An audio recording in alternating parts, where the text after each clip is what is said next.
Plusieurs personnes chez Binance auraient démissionné pour des raisons encore inconnues, et ces démissions ne font qu'amplifier le doute sur la sincérité des propos de Binance. Dans cette vidéo, on va faire le point sur les résultats économiques récents, on va aussi faire le point sur le départ de ses dirigeants chez Binance, et on va par la suite faire le point aussi sur TrueUSD, qui est le stablecoin dont Binance possède près de 90% de la supply, donc reste jusqu'à la fin de la vidéo pour ne rien rater. Ici on parle crypto-monnaie et Web3, on fait beaucoup de pédagogie et de prévention, donc n'hésite pas à t'abonner, activer la cloche et laisser un like pour ne rater aucune de mes vidéos, et à tenir au courant de toute l'actualité, de toutes les opportunités du marché en temps réel. Donc on est sur investing.com, on va faire le point sur le calendrier économique. Donc on a eu la création d'emplois qui n'est pas dans l'agricole, les derniers résultats étaient à 306 000, on attendait 225 000 et on a eu du coup 209 000, donc on a une baisse dans l'emploi sur tout ce qui n'est pas agricole. Le taux de chômage, on était à 3,7, on attendait 3,6 et on est à 3,6. Dans le taux de participation, donc les personnes qui cherchent, qui sont intéressées par le travail, on était à 62,6, on attendait 62,6 et on est à 62,6, donc aucun changement. Et pour la moyenne de paye à l'heure, on est sur des résultats qui sont les mêmes que les précédents. Donc voilà, on n'a pas eu grand changement sur les résultats économiques. On a juste eu une baisse sur le recrutement, sur tout ce qui est non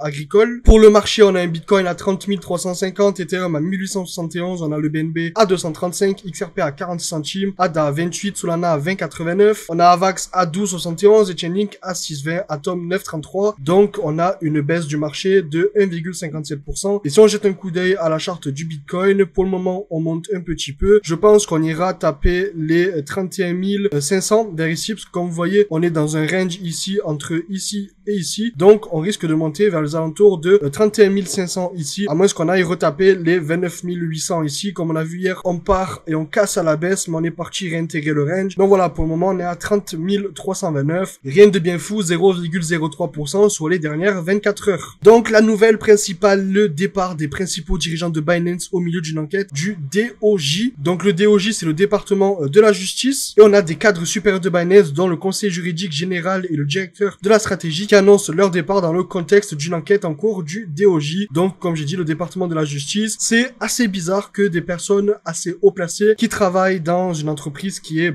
le plus gros exchange au monde, qui littéralement partent de Binance. Alors si vous allez sur Twitter, CZ, donc de Binance, a fait un petit tweet en disant comme quoi il y a encore plus de FUD à propos des départs. Oui, il y a du turnover, donc le fait qu'il y ait du recrutement et des licenciements, etc. Mais les raisons que les gens font passer, donc les news, sont totalement fausses. Il dit comme quoi, en tant qu'organisation qui a grandi de 30 à 8 000 personnes en 6 ans, de rien du tout au top exchange dans le monde en moins de 5 mois, ils ont été capables de protéger leurs utilisateurs à chaque fois qu'il y a eu des problèmes, et ils sont extrêmement chanceux d'avoir le meilleur talent de la planète. Donc il dit comme quoi, vu que le market et l'environnement global ils changent, il faut que l'organisation s'adapte, etc.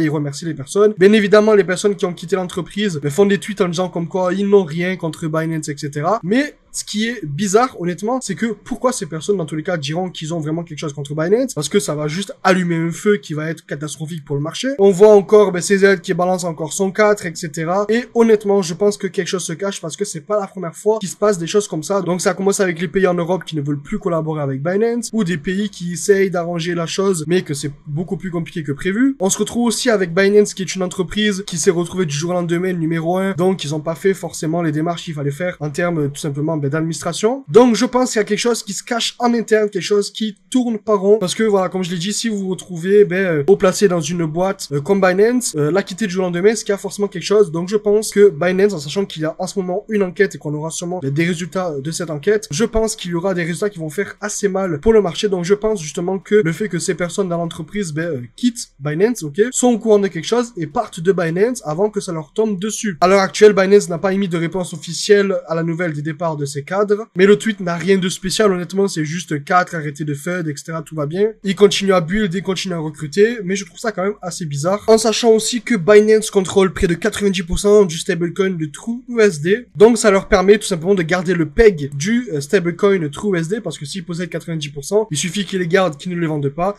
le peg va rester à $1. Mais moi, ce qui me fait assez peur, c'est que déjà, premièrement, on a Binance qui a vraiment fait la promotion de façon vraiment extrême de ce stablecoin, et de deux, il faut savoir que derrière ce stablecoin, c'est toute l'équipe de Justinson, donc la personne qui est derrière Tron, qui n'est pas une personne super honnête, qui a fait beaucoup de dingueries, hein, qui a vendu pas mal de tokens, qui a fait dump pas mal de tokens, qui a été poursuivi pas mal de fois, etc., qui est aussi impliqué dans pas mal de scams, etc. Donc honnêtement, ce TrueUSD me fait assez peur, et on n'a aucune raison pour laquelle Binance possède autant de pourcentage de cette supply, alors qu'ils ne sont pas censés avoir autant. Donc je pense aussi que quelque chose tourne pas rond, tout simplement le fait d'avoir autant de supply d'un stablecoin qui ne leur appartient pas forcément, hein, parce que j'ai dit que c'était toute l'équipe de Justinson, etc. derrière. Donc on va peut-être avoir plus d'informations plus tard, mais voilà, pour le moment je pense que ce stablecoin est absolument évité, parce que si un jour Binance décide de vendre leur TrueUSD, il va se dépeg et tomber à zéro. Donc voilà, faites très attention. Si on jette un coup d'œil aux commentaires, plein de personnes se moquent tout simplement de Binance en disant encore un 4, que c'est un 4 par défaut, qu'ils arrêtent pas de dire 4, etc. Pour essayer de garder la confiance des utilisateurs de Binance. Les gens disent comme quoi voilà, c'est en train de devenir de pire en pire et qu'ils sont pas préparés à la chute de Binance. Comme quoi voilà, ça devient excitant. Et on a beaucoup de personnes qui commencent à douter vraiment de la sincérité de Binance. Donc dis-moi en commentaire ce que tu en penses, dis-moi si c'est du simple FUD ou que tout simplement il se passe quelque chose de réel et vraiment de mauvais chez Binance. Dans cette vidéo, on vise les 100 likes, donc laisse un like si la vidéo t'a plu. N'oublie pas de rejoindre mon Telegram si tu veux communiquer avec moi et nous on se retrouve très prochainement dans une prochaine vidéo. C'était Tony, à plus.